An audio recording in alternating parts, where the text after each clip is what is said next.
Hey everybody, today we're going to talk about the combined gas law as well as Dalton's law of partial pressure.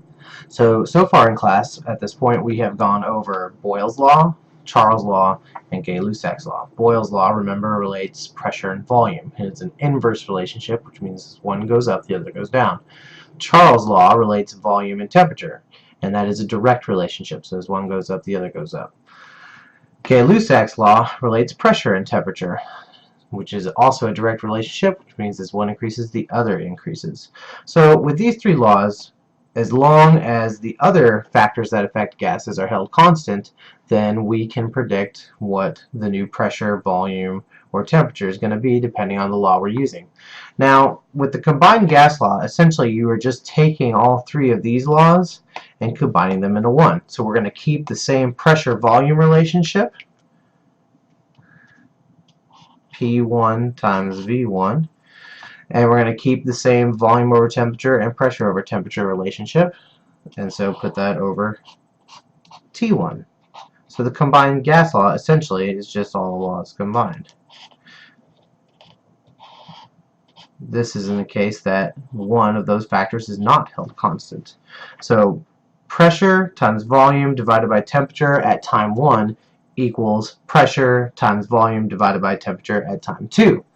Alternately, you can write the gas law like this. I can just multiply T1 up on both sides. It'll cancel on this side, so effectively you can cross multiply here, and you get P1 times V1 times T2 equals P2 times V2 times T1. Now you can write it either way. Either way is going to end up doing the same math. You're going to get the same answer. So the combined gas law looks like that.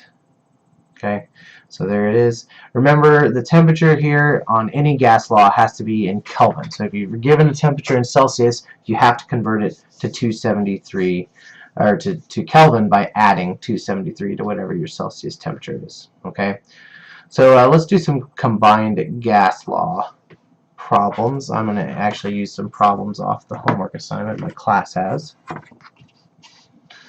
Alright, so with a combined gas law, you just need to write down all the factors that you have. So like in this problem where they have a table, they effectively just give us all the factors. So it's pretty simple. I just need to solve for the other one. So in this first problem, they give me pressure 1 equals 95 kPa, volume 1 equals 4 liters, 4.0 liters, temperature 1 equals a question mark in degrees Celsius, pressure 2 equals 101 kPa, volume 2 equals 6 liters, and temperature 2 equals 198 degrees Celsius. Okay, so first things first, you got to change that temperature into Kelvin. So take your 198 degrees Celsius, 198, and add 273.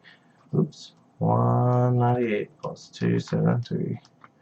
And you get 471 Kelvin. Okay, 471 Kelvin. Alright, so now you see you've got 1, 2, 3, 4, 5 of the factors. You just need to plug them in and then solve for the sixth one.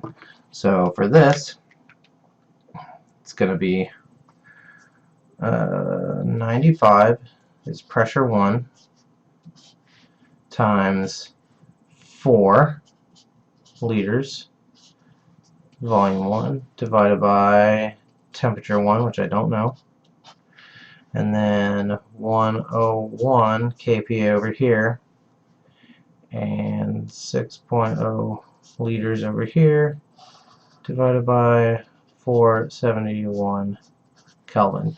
Note, Kelvin is the only unit I actually wrote on here, and that's because I can see that the kPa's are going to end up canceling each other out. The liters are going to end up canceling each other out. So I should be left with just Kelvin temperature when I'm done with this math here. Okay? So, if you cross multiply, it's going to be 95 times 4 times 471 equals T times 101 times 6. So T1 times 101 times 6 is going to be times 606 and then 95 times 4 times 471. I'm going to need my calculator for that one. So 471 times 4 times 95 is going to equal a big old number of 178,980. Okay, so now I'm just going to divide both sides by 606. And in case you're forgetting how I got to here, I just cross multiplied. Alright, 606 will cancel on there, so 178,980 divided by 606 is going to equal, temperature 1 equals 295.35 Kelvin. Now, one thing you cannot forget to do is, if a problem is asking you for something in Celsius, you have to convert it back to Celsius after you've already reached the answer in Kelvin. So like here, it says question mark in Celsius, and it wants the answer to be in Celsius, not in Kelvin. So, now that I know temperature 1 is 295.35 Kelvin, I've got to convert that into Celsius. So to do that, you just subtract 273. So 22.35 degrees Celsius is my final answer for T1. Okay? Let's do another one of these as practice. Okay, so in this problem it says, a sample of hydrogen gas has a volume of 65 mils at a pressure of 0.992 atmospheres and a temperature of 16 degrees Celsius. What will volume of a hydrogen have at 0.984 atmospheres and 25 degrees Celsius? Alright, so in the second problem, once again, we are just literally going to write down everything that you've been given. So pressure 1 is equal to 0.992. Volume 1 is equal to 65 milliliters. Temperature 1 is equal to 16 degrees Celsius, which I'll have to change into Kelvin. Pressure 2 is equal to 0.984 atm, so not a big change of pressure. Volume 2 is what we're looking for this time, and temperature 2 this time is 25 degrees Celsius. Alright, once again, those temperatures, we have to add 273 to those. So 273 plus 25 is 298 Kelvin, and then 273 plus 16 is 289 Kelvin. Alright, so now we've got all 5 numbers. I've got ATMs and ATMs that will cancel, Kelvin and Kelvin that will cancel, which will leave me with milliliters. Okay? Alright, so pressure 1 is 0.992 times volume 1 is 65 over temperature 1 is 289. Oh, that should be 65 mils right there. Equals 0.984. I'm running out of room here. Times volume that I don't know, volume 2, divided by 298 Kelvin. So once again, we're just going to cross multiply and then divide in order to find our answer. So it's going to be 0.992 times 65 times 298 equals 289 times 0.984 times V2. So if we do that, if we cross multiply, we end up with, I'm going to move down here a little bit, I got more space, V2, V2 times 0.984 times 289. That equals these 3 numbers multiplied by each other.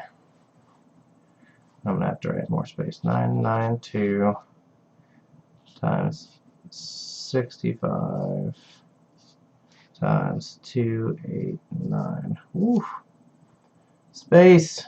All right. So I'm going to multiply those two and multiply those three. Or you can go ahead and just divide both sides by this. If you divide both sides by this numbers here, 0.984 and 289, 0.984 and 289. Effectively, you get V2 equals 0.992 times 65 times 289 divided by 0.984 times 298. Now I'm just checking to make sure I wrote these correct both times. This should have been 98 right here. All right. So V2 is going to equal basically these three numbers divided by these two numbers. So V2 equals 0.992 times 65 times 298. I'll go ahead and enter that. Divided by, in parentheses, 0.984 times 289, close parentheses. Alright, so my final volume equals 67.57 milliliters. So it looks a little complicated. There's just more numbers than the other gas laws, but effectively you're doing the exact same things as the other gas laws. You're just filling in the information you're given. You should have 5 pieces of information out of the 6, and then once you have that, you just plug them in and solve for the 6th piece of information. Okay, so that's pretty straightforward. The other thing we need to learn today is the Dalton's law of partial pressure. So with Dalton's law of partial pressure, which is actually one of the most simple gas laws, it says that the total pressure in a container is the sum of an individual pressure or partial pressures of all the gases that are a mixture of a container. Like air around me right now is a whole bunch of different gases: oxygen, carbon dioxide, water vapor, nitrogen, and the air pressure in the room is approximately 1 atmosphere. Okay, so what Dalton's law is saying, that 1 atmosphere of air, so the pressure of the air in the room that I feel, is equal to the pressure of the oxygen plus the pressure of the carbon dioxide plus the pressure of the nitrogen gas plus the pressure of the water vapor plus whatever other pressures are in the room as well. So it's saying that the total pressure of the air in the room that I feel right now is equal to the pressure of all those individual gases added up together. So to solve for Dalton's law of partial pressure, whenever you have a question about it, you're just adding and subtracting the partial pressures to try to figure out what the total pressure is, or you're given a total pressure and you're going to end up subtracting some of your partial pressures to determine what they are. So for Dalton's law of partial pressure, it's pretty straightforward questions. Like for instance, it says a mixture of neon and argon gases exerts a total pressure of 2.39 atmospheres. So in this first problem I'm going here, the P total equals 2.39 atmospheres. Okay, the partial pressure of neon alone, so the pressure of the neon, Ne, is equal to 1.84 atmospheres. What is the partial pressure of argon? So in this container, it's just a mixture of neon and argon. So the partial pressure of neon plus the partial pressure of argon is going to equal the total pressure. So if I want to find the partial pressure of the argon, I'm literally just going to take these two numbers and I'm going to subtract them, because this is the total pressure, this plus this, the partial pressure of the neon plus the partial pressure of the argon should equal the total pressure. So if I just take 2.39 and I subtract 1.84, then you're given 0.55. So the pressure of the argon in this container is 0.55 atmospheres. Okay, and that's how you do Dalton's law of partial pressure. Let's do this other one as well. It says A sample of hydrogen is collected over water. The sample contains both water vapor and hydrogen gas. What is the pressure of the sample if the pressure of the water vapor is 10.52 millimeters of mercury and the pressure of hydrogen is 589 millimeters of mercury? So in this one, it wants us to find what is the pressure of the sample. So it wants us to find the total pressure. So the pressure total is what we don't know. But we do know it's going to be equal to the pressure of the hydrogen gas that it's collecting plus the pressure of the little bit of water vapor that it's collecting, because the pressure should add up to the total. And so for this one, you're just going to do whatever the pressure of the hydrogen is, which it says the pressure of the hydrogen is 589 millimeters of mercury. So 589 mmHg plus whatever the pressure of the hydrogen or of the water is, which is 10.52 millimeters of mercury. So we're literally just adding those two numbers up. So you get the pressure total is equal to 10.52 plus 589, so 599.52 millimeters of mercury is the total pressure in that container. Okay? Hopefully this video will help with Dalton's law of partial pressure and the combined gas law. If you guys have more questions, you can ask me in class. Have a good day.